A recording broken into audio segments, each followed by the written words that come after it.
মাত্র ১৪ টেস্টে নেতৃত্ব দিয়ে ৪টা ম্যাচ জিতেছিলেন নাজমুল হোসেন শান্ত। সংখ্যাতত্ত্বের হিসেবে তাকে বানিয়েছিল দেশের দ্বিতীয় সফলতম অধিনায়ক।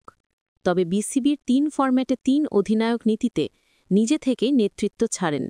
তখন থেকেই শূন্য টেস্ট অধিনায়কের আসন। এই সংস্করণে নতুন মুখের খোঁজে বিসিবি নেমেছে অনেক দিন আগেই, তবে লম্বা সময়ের জন্য সাদা পোশাকের ভার তুলে দিতে চায় ক্রিকেট বোর্ড। প্রথম পছন্দ ছিলেন পুরনো অধিনায়ক শান্তই, তবে ওই অতীত অভিজ্ঞতায় আবারও এই দায়িত্ব নিতে চান না এই ক্রিকেটার।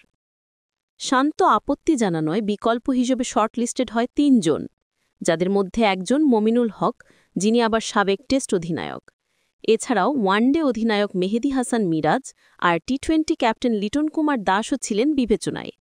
মমিনুলের ব্যক্তিগত পারফরম্যান্স আর মিরাজের ওয়ানডে অধিনায়কত্ব সন্তোষজনক না হওয়ায় লিটনের সম্ভাবনাই বেড়েছে সবচেয়ে বেশি, যেখানে যোগ হয়েছে তার টি-20 ক্যাপ্টেন্সির পরিসংখ্যানটাও।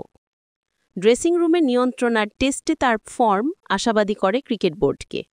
লিটন নিজেও জানায় টেস্ট অধিনায়কত্বের প্রস্তাব পেলে রাজি না হবার কোনো কারণ নেই। আনুষ্ঠানিক ঘোষণা না আসলেও ভেতরের খবর, লিটনকে অধিনায়কত্ব দেওয়ার ব্যাপারে সিদ্ধান্ত নিয়ে ফেলেছে ক্রিকেট বোর্ড। এখন পর্যন্ত একবারই ভারপ্রাপ্ত হিসাবে সাদা পোশাকে নেতৃত্ব দিয়েছেন এই ক্রিকেটার। সে ম্যাচে আফগানদের বিপক্ষে রেকর্ড গড়া জয় তুলে নেয় টিম টাইগার্স। উইন্ডিজ সিরিজ চলমান থাকায় কিছুটা সময় নিচ্ছে বিসিবি। ধারণা করা হচ্ছে চলতি সপ্তাহেই আসবে আনুষ্ঠানিক ঘোষণা। আর মাঠের দায়িত্ব শুরু নভেম্বরে আয়ারল্যান্ডের বিপক্ষে 2 ম্যাচের সিরিজ দিয়ে। নতুন যাত্রা শুরু করবেন এই উইকেট কিপার ব্যাটার।